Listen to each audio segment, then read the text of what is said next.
stuff. That's the one, mate. I'm glad you've clocked that after 10 years, Gareth. Thank you. That was all good introduction. This is Umar Ahmed for IFL TV, proudly sponsored by Everlast. We're at the Fury Whyte press conference here at Wembley Stadium with no Dillian Whyte. Just get your reaction to that first, please, Gareth. Well, it's a very peculiar thing, isn't it, to have a kind of a mammoth, a huge fight at Wembley Stadium. 100,000 people expected to come. It's the homecoming of the WBC champion Tyson Fury, the Gypsy King. And where's the body snatcher? As Frank Warren said to me, the body got snatched, clearly. There's no Dillian Whyte here. It's a very peculiar scenario today. And I think he'll live to regret it. Obviously, he's been advised not to come. It's lawyer speak or whatever that stopped him from coming. But legacy moment for him to be pictured on the historic turf against the WBC champion. Imagine if he wins it. And there weren't pictures of him in the build-up. It doesn't make any sense whatsoever. I think their argument is that they're not getting any extra pay-per-view upside out of this. His fee is set whether he attends today or not. That's their argument. So he's not promoting the fight because he's not being paid enough money. That's their argument. But he's getting his biggest payday ever, isn't he? So, look, it's a business decision. But I don't think it's the right ethical decision around a big prize fight like this. Does it damage his public reputation?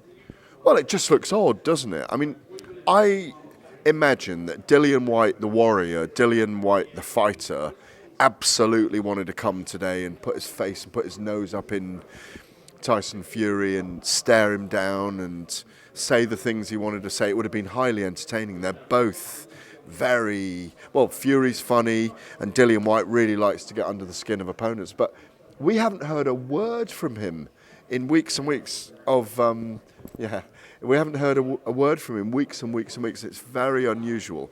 Obviously they're disgruntled by the 80-20 split ordered by the WBC, but here we are. It's a massive opportunity to make a name for himself in an event and a fight that he's wanted for a very, very long time. So, just odd. It's just unusual. It's odd. It makes headlines that he wasn't here, but it can't be like that in fight week. We need to see the guy. Gareth, just get your reaction to also the fact that Adam Smith just told me Khan Brook did over 500,000 buys on Sky Sports box office. Thoughts? Well, it doesn't surprise me. It gathered momentum. You know, there were lots of complaints that it was too late and why are we watching this? It's a car crash. And it was a car crash, but it was a very watchable one in the end.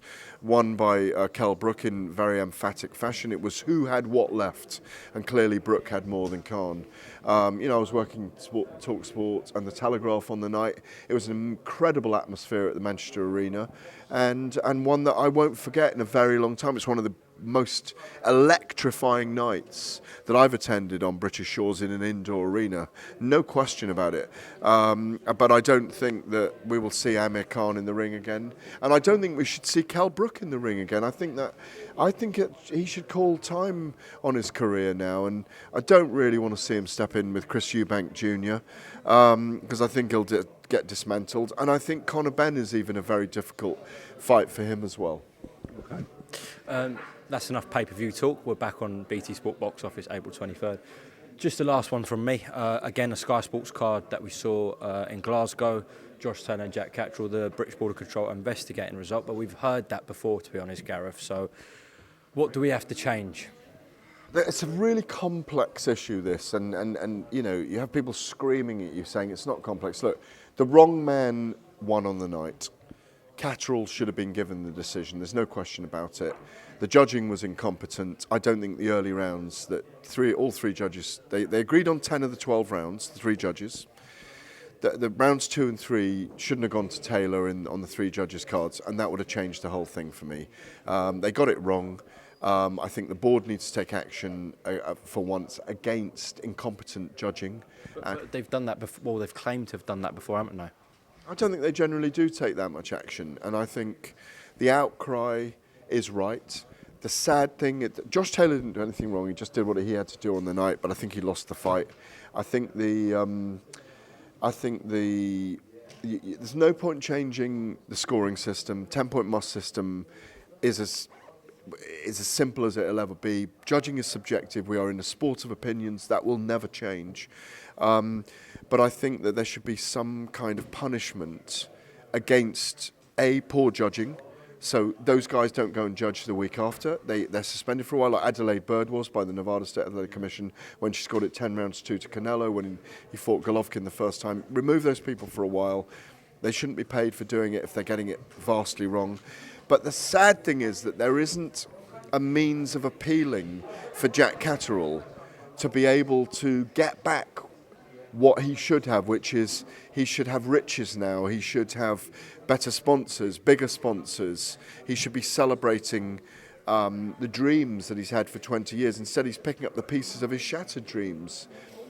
In Chorley, when he should now be the unified or undisputed super lightweight champion of the world. That's the biggest problem. There's no recourse for him other than to fight Josh Taylor as he's offered at £147, which doesn't give him the right answer. That's the tragedy, that there isn't a way of reversing what happened. It stands now, and it happens in football with penalties and VAR, doesn't it? You can't reverse the decision. People make mistakes, and they made mistakes over that result. Catterall, and everybody will know this as time goes on, even if the history books don't show it, Catterall won that fight. Gareth, thank you very much for your time here in London. I'm sure we will catch up soon, all right? Thank you very much, my friend. Absolute pleasure as always.